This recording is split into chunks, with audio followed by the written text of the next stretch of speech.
Hello বন্ধুরা, আপনারা কেমন আছেন? আপনারা নিশ্চয়ই ভালো আছেন এবং আপনাদের বাগানের গাছগুলো ভীষণ ভালো আছে।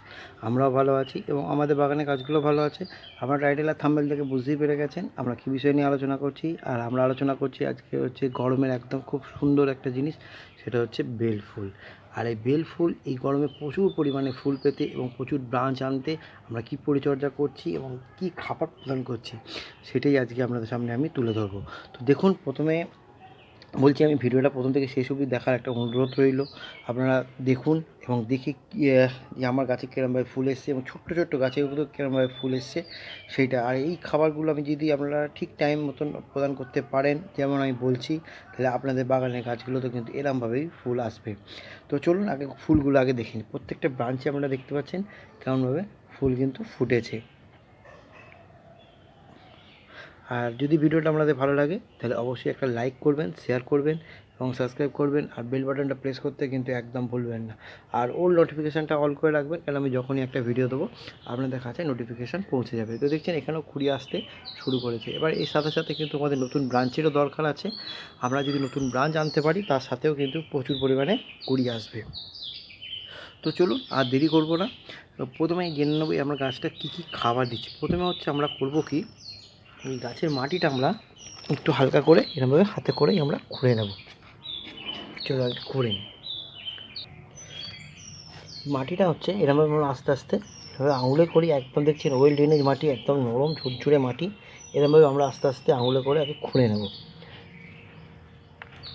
আর যদি কোনো রকম প্রশ্ন থাকে তো অবশ্যই আমাকে কমেন্ট করবেন, আমি তার উত্তর দিয়ে দেবো। এবং যদি কিছু বুঝতে না পারেন সেটাও আমি আপনাকে যদি কমেন্ট করেন আমি সেটার উত্তর আমি দিয়ে দেবো। আর আস্তে আস্তে করতে হবে, কারণ প্রত্যেকটা ব্রাঞ্চে কুড়ি আছে। আর এই কুড়ি আনতে বুঝতেই পারছেন কতটা আমাদের মানে ধৈর্য ধরে সুন্দর করে আমরা গাছকে পরিচর্যা করতে হয়, বা আপনারাও কত সুন্দরভাবে করেন। তো চলুন এবার আমরা এই যে খুঁড়ে নিয়েছি, এরপর আমরা দেখব এর জন্য আমরা কী কী খাবার প্রদান করছি। এই খুঁড়ে নেওয়ার পর এর মধ্যে আমরা একটা জিনিস দেব, সেটা কি সেটা দেখি।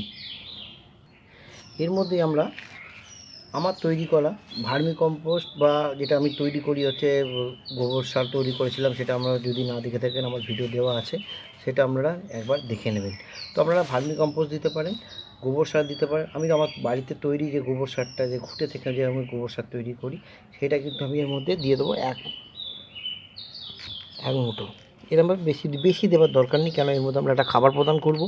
বেশি দেওয়ার দরকার নেই, এক মুঠো থেকে হাফ মুঠো আমরা যে দিতে পারেন 8 থেকে 10 ইঞ্চি টবের জন্য, সেটা আপনারা দিয়ে দেবেন। এরপর আমরা দেখব এর মধ্যে আমরা কী খাবার দিচ্ছি। তো এই গাছটা তো আমি তাই করব, এটা তো আমি তাই এরকমভাবে খুঁড়ে নেব সুন্দর করে। আর আমার বাগানের তৈরি আমার হাতের তৈরি যে গোবর সার, সেটাও আমি এর মধ্যে এক মুঠো দিয়ে দেবো।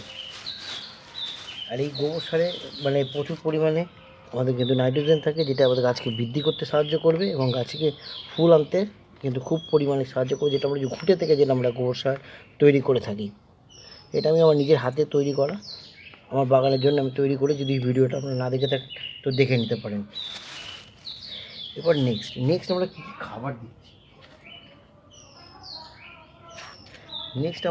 খাবার দিচ্ছি। তো চলুন আপনাদের সামনে আমি খাবারটা নিয়ে চলে এসেছি। এই খাবারের মধ্যে কিন্তু আছে, আমি আজকে মিরোটেক পটাশ, যেটা যে লাল পটাশ, সেটা কিন্তু আমি এখন ইউজ করছি না, কারণ এই সময় দাঁড়িয়ে আমি দিচ্ছি হচ্ছে মিরোটেক পটাশ, যেটা আমরা 0050 বলে থাকি, সেই পটাশ কিন্তু আমি এর মধ্যে এখন ইউজ করছি। তো প্রথম থেকে দেখে নিই। এই দেখুন এখানে রেখেছি আমি হচ্ছে সিং চাচা, এখানে আমি রেখেছি সিং চাচা। তারপরে রেখেছি হচ্ছে বাদাম খোল, কেন গরম, আমি সর্ষে খোল এখন ইউজ করছি না।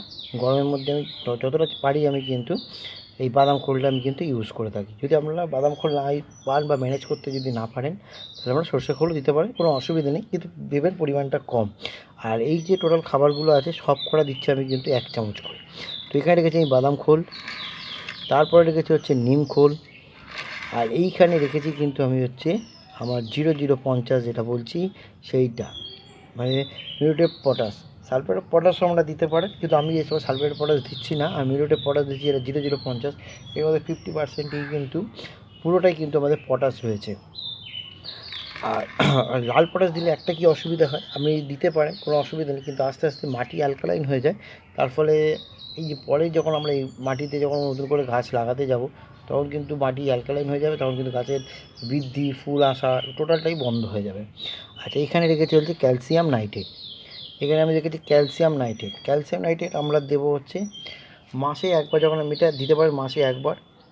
সেটা আপনি যখন 15 দিন অন্তর খাবার দেবেন বা 10 দিন অন্তর খাবার দেবেন, যে সময় দেবেন মনে করুন আজ যদি 10 দিন অন্তর আপনি খাবার দেন, তাহলে কিন্তু ওই 10 দিনে দেবেন, আবার ঠিক পরের মাসে যখন খাবারটা দেবেন তখন কিন্তু দেবেন, মানে 1 মাস অন্তর কিন্তু এই ক্যালসিয়াম নাইট্রেটটা আপনি ইউজ করতে পারবেন। আর এখানে রেখেছি হচ্ছে হিউমিক অ্যাসিড। হিউমিক অ্যাসিড কেন দিচ্ছি, কারণ মাটিতে যে খাবারগুলো আমরা প্রদান করছি লিকুইড খাবার নয়, এই খাবারটা আমাদের ডিকম্পোস্ট হয়ে খাবারটা যখন আমার গাছ নেবে তখন মিনিমাম 15 দিন আমাদের কিন্তু সময় লেগেই যাবে। তো তার জন্যে আমরা হিউমিক অ্যাসিডটা কেন দিচ্ছি, যে আগের যে আমরা খাবারটা প্রদান করেছিলাম সেই খাবারটা যাতে যে খাবারটা গাছ নিয়ে নিয়েছে, বাদ বাকি যে খাবারটা এখনও মাটিতে পড়ে আছে সেই খাবারটা যাতে এই হিউমিক অ্যাসিডটা ভেঙে দিয়ে সেই খাবারটা যাতে গাছকে নিতে পারে এবং গাছ সেই খাবারটা নিয়ে গাছে প্রচুর পরিমাণে ফুল আনতে পারে। এবার আমরা করবো কি, একে অপরের সঙ্গে খুব সুন্দর করে কিন্তু আমরা মিশিয়ে নেব। আর এই খাবারটা দেওয়ার আগেই দেখিয়ে দিয়েছি আমি যে আমাদের বাগানে আমার নিজের হাতে তৈরি যে গোবর সার, যেটা আমি সেটা আমি দিয়ে দিয়েছি। আপনারা ভার্মি কম্পোস্ট দিতে পারেন বা গোবর সার যেটা বাজার থেকে কিনতে পারেন সেটাও দিতে পারেন, কিন্তু দেখে নেবেন যাতে 1 বছরে পুরনো হয়, বা পাতা পচা সারও যদি থাকে আপনাদের কাছে সেটাও দিতে পারেন। তো এইবার আমরা করব কি, এই খাবারটা আমরা পুরো গাছের চারপাশে আমরা কিন্তু খুব সুন্দর করে আমরা দিয়ে দেবো। আস্তে করে তুলে নেবো, কারণ তুলতেও ভয় লাগছে। এই যে এরকমভাবে আমরা খাবারটা চারদিক দিয়ে দেবো, দিয়ে আমরা এরকমভাবে মাটিটা চাপা দিয়ে দেবো। এই যে খাবারটা বানিয়েছি, এই খাবারটা আমি 2টো গাছের জন্য বানিয়েছি। আমি ওই রঙের বালতিতেই আমি ম্যাক্সিমাম আমি করে থাকি, মানে যেসব বালতি ওগুলো ফেলে দেওয়ার সেই সব রঙের বালতি বলুন বা জলের বালতি বলুন, এসবেই আমি কিন্তু গাছ করে থাকি। এভাবে সুন্দর করে খাবারটা আমরা দিয়ে দিলাম। আর অবশ্যই 15 মাসে একবার আপনারা করবেন কি, গাছে কিন্তু একটা অনুখাদ্য অবশ্যই স্প্রে করবেন, সেটা বায়োভিটা এক্স হোক বা আপনাদের কাছে যেটা যার কাছে আছে সেটা অবশ্যই একবার করে স্প্রে করবেন মাসে একবার করে। তার সাথে সাথে এই এখনও পর্যন্ত আমার কাছে কোনো রকম পোকামাকড়ের উৎপাত নেই। যদি থাকে আমরা থাকবে না আশা করি, যদি আপনি সকালবেলা প্রত্যেক দিন যদি আপনি গাছকে চান করান, সুন্দরভাবে চান করাতে পারেন, তাহলে আমার ধারণা আপনাদের কাছে একটাও কিন্তু পোকামাকড় থাকবে না। এই গরমকালে প্রত্যেক দিন সকালে ঠান্ডা জল দিয়ে যদি আপনারা গাছকে চান করাতে পারেন। তো চলুন, ভিডিওটা এই অবধি করলাম। যদি আপনাদের ভিডিওটা ভালো লাগে তাহলে অবশ্যই করে লাইক করবেন, শেয়ার করবেন, সাবস্ক্রাইব করবেন, বেল বাটনটা প্রেস করবেন, আর অল নোটিফিকেশানটা অল করে রাখবেন, আর প্রচুর পরিমাণে বন্ধু বান্ধবদের মধ্যে শেয়ার করবেন। আর যদি কোনো রকম প্রশ্ন থাকে তো অবশ্যইভাবে কমেন্ট করবেন, তার উত্তর তো আমি অবশ্যই দিয়ে দেবো। চলুন আজকে এই অবধি, ভালো থাকুন, সুস্থ থাকুন, আর দেখতে থাকুন দেবরতী চন্দ্র চ্যানেল। গাছ লাগান, পরিবেশকে সবুজ করে তুলুন। Thank you.